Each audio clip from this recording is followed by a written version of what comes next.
Sparkle is a quantum harmony unit that generates tons of SP and can buff your DPS's crit damage percent, and can advance their action. She's the final piece to the Mono Quantum Dream Team and can serve you well in your Harmony Hypercarry arsenal, but she will require a little bit of speed tuning to maximize. This video will tackle Sparkle's best light cones, relics, team building, and the eidolons from an F2P perspective. I've laid out the chapters so you can skip ahead to the part you need to hear most. Hit breakdown. Her talent increases your team's SP cap by 2, which alleviates a lot of your need to manage rotations for overcapping. But not only that, when an ally consumes SP, all allies will gain a 6 damage percent increase, which can stack up to 3 times. The most impactful thing about Sparkle is her ultimate. It generates a whopping 4 SP for your team and increases her talent's damage percent by 10 per stack for 2 turns. Overall, this increases her whole team's damage by 48%.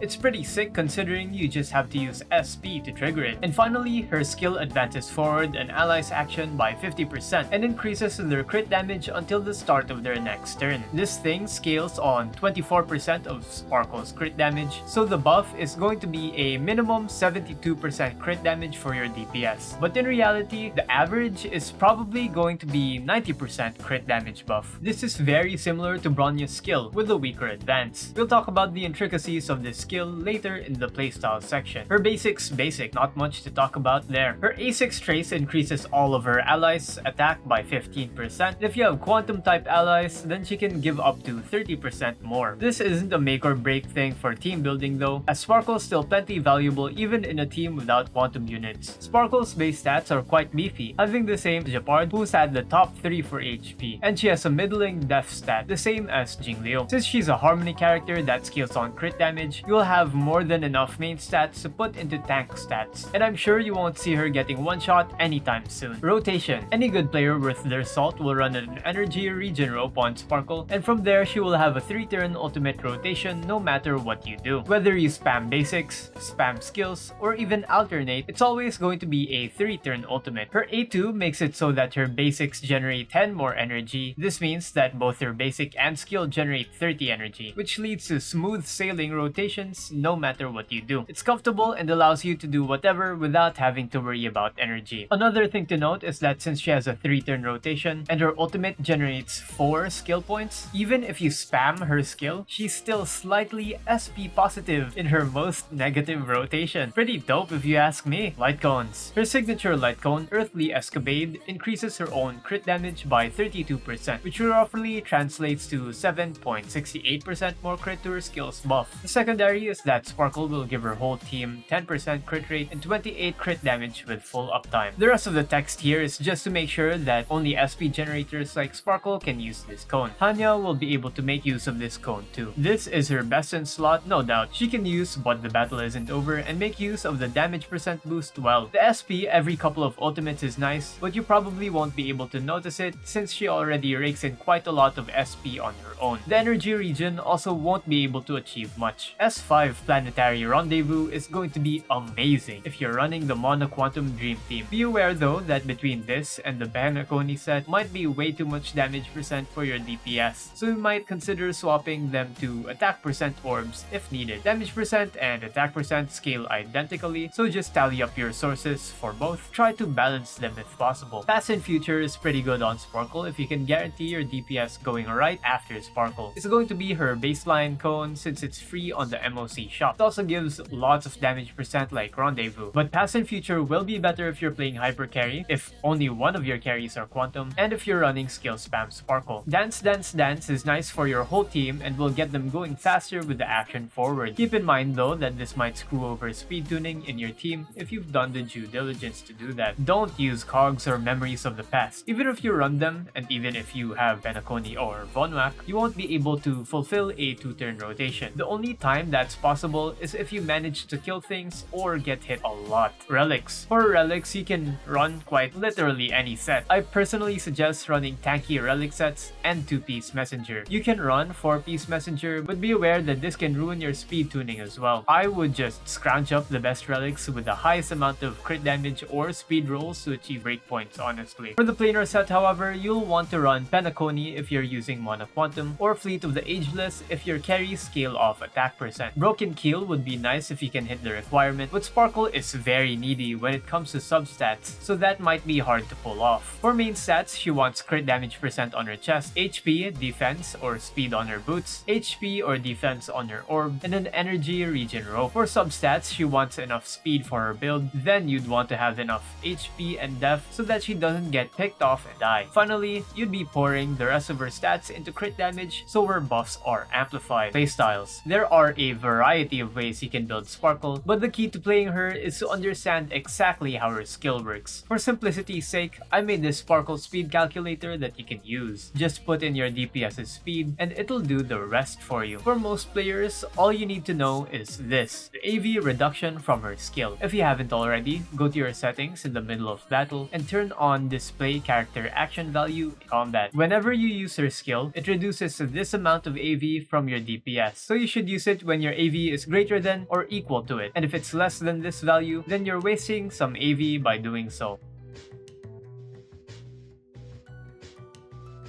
Now, this isn't necessarily a bad thing, as it still makes your DPS act faster, but it is something to be aware of. So now let's talk about Sparkle's different playstyles. She's similar to Bronya, where it's dictated by her SP economy and her speed relative to the DPS she's buffing. Here's a little table I whipped up in Excel for you. The reason why I put NA in these cells is because I think they're suboptimal. Slow skill spam Sparkle requires you to run her to be 0.8 times your DPS's speed, and constantly use her skill on the DPS.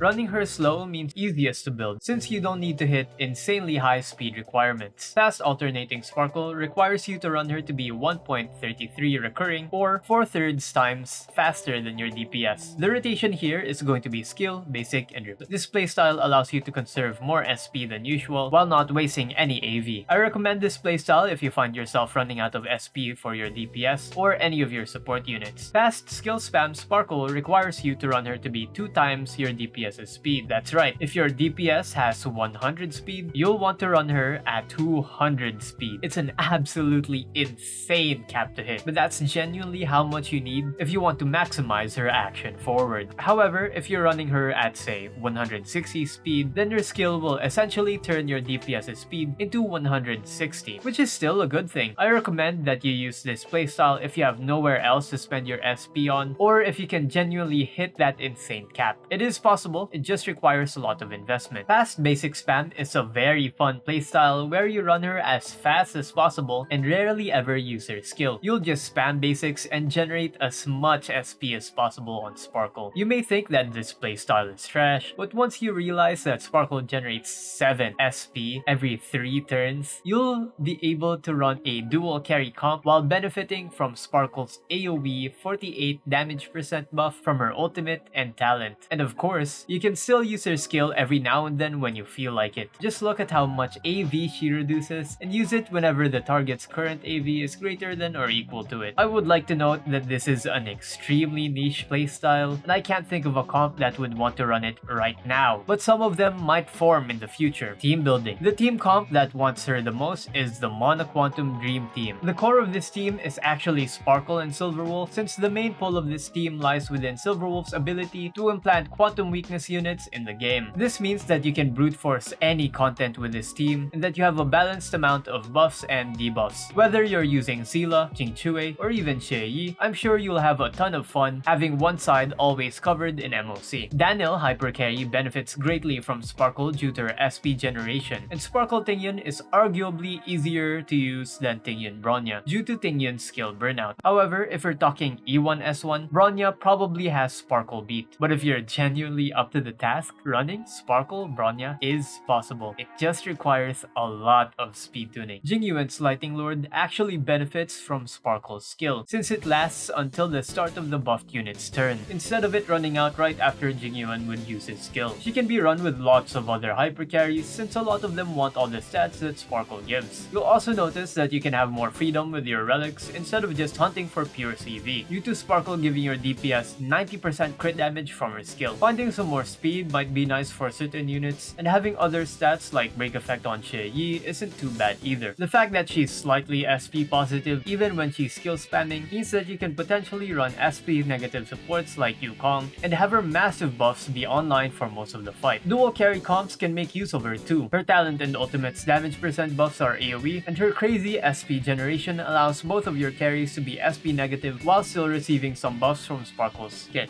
Bronya and Sparkle will be tricky to use together, but it can be done with enough patience and speed tuning. The only way I can think of doing this right now is to run fast skill spam Sparkle and then have skill spam Bronya be 1 speed lower than Sparkle. This is extremely SP hungry, and I think it's only possible with an E1 S1 Bronya and maybe a DPS like Jingliu or Blade that doesn't consume much SP. I find it hard to imagine being able to run anything else at the moment, since doing alternating on Sparkle will mess with the 50% action forward rotation, and while alternating on Bronya will mess with their 70% action forward on her talent. If you want to run this, go ahead and just wing it on the current AV honestly. If you're still confused about what teams to run, just comment down below and I'll reply with an answer eventually. Eidolons. For the question of E1 versus S1, they're honestly kind of equal. In terms of raw stats, E1 gives 10 damage percent and 40% attack to her team and allows for permanent ult uptime. On the other hand, S1 gives 32 CV to herself, 55.68 CV to her team, and is active at the start of battle. These values are so close, so it really depends on how much attack percent, damage percent, and crit your units already have from their internal buffs. E1 for Daniel is around a 15% boost in DPAV, while S1 is around a 7% increase, which makes sense since Daniel already has a lot of crit damage in his kit and appreciates the big boost in attack. This problem is on a case-by-case basis. E1 gives allies under her talent up to 24% Death Shred, which can be quite substantial if ran with Silverwolf and the Quantum set. E4 makes her ultimate restore 1 more SP, and her SP cap increases by 1. E6 makes it so that her crit boost scales harder on Sparkle's crit damage, and makes it so that the crit boost is applied to all her allies during her ultimate. This opens up her dual carry potential even more, and if I saved up for this, I'd probably consider a Silverwolf sub DPS build. Wait for me to finish this quest in 3 years with my F2P pulls. Conclusion. A tier. I think Sparkle's main pull is that she's the final piece for the Mono Quantum Dream team, and that she can generate lots of SP and enable SP hungry units like Daniel and Yukong. A lot of people are going to be comparing her with Bronya, and while Sparkle's buffs might not be as potent, her SP generation is more than enough reason to pull for her if you think your teams benefit from it. For the average F2P player, Sparkle is versatile enough for most people to pull for. Conversely, Bronya eats a ton of SP, requires stricter speed tuning to be able to maximize. I'd honestly love to pair them together in a team, but the headache of doing that might be more trouble than it's worth. I think they're around the same in power level. I know that it's crazy that the standard banner is standing toe-to-toe with the limited character, but this is the Bronya we're talking about. I'll be pulling for Sparkle right after this video is uploaded. I'm guaranteed, since I lost my 50-50 to Yanqing on the Black Swan banner. But here's to hoping she comes home earlier and I get a chance of snatching her E1 S1. I'll pin a link in the comments below, so come join and chill. If you like this video, please subscribe if you want more of these guides. That's it from me. My name is Kyte, and thanks for watching. See ya.